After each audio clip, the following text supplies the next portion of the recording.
welcome to Naperville Running Company. My name is Amy, and today we're going to talk about the new On Cloudmonster 2, and we are joined by Allie, who is our On Tech Rep and previous NRC employee. Thanks, Amy. Yeah, let's dive right into the Monster 2, and throughout this process, I'll go ahead and talk about those comparisons back to the Monster 1. Let's start with the upper. This upper is going to be an engineered mesh upper, which is 92% recycled materials. So it really dives into our sustainability initiatives and really creates a nice story there. No big changes here. I would say the only thing that is different this time is that it is a little wider than the previous version. So if you need to adjust based on that, you should be expecting that moving forward. If we move right down to the midsole, that's where we see the most change versus the Monster 1 and the Monster 2. Monster 2 is going to have a nylon injected speedboard this time. So the previous version in the Monster 1, it had a polypropylene speedboard, which is a plastic speedboard.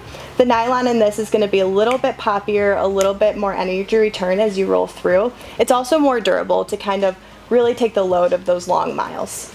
Second thing here is that the speedboard is going to sit in between two pieces of midsole foam this time. So in the previous version, the speedboard sat right underneath that foot. Now those two pieces of foam are going to serve as a buffer, so when you get that step and feel, it's going to really feel soft and comfortable. Lastly, if we move to the bottom part of the midsole, we're going to have our traditional Helion CloudTech foam.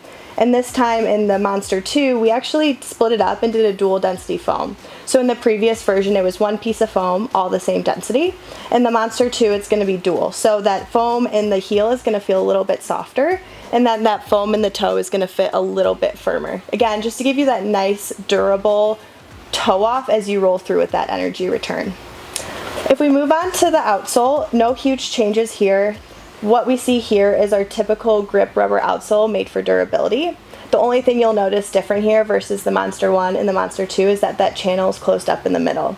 Yes, the speedboard still exists, and no, you can't see it like you did in the Monster 1, but it is there, and this is closed up just to give you that more durability over time. Awesome. Thanks so much, Allie. If you are wondering about those more technical specs about weight and drop, this version, the Monster 2 on the men's size 10, weighs 10.6 ounces, which is the same as the previous version. Women's 7.5 comes in at 8.1 ounces. And the drop, we have 35 millimeters of foam underneath the heel, down to 29 millimeters under the toe, which is a drop of 6 in this version 2 of the Monster. This retails for $180. You can come on into our downtown Naperville store and try it on, and we hope to see you soon. Thanks, Allie.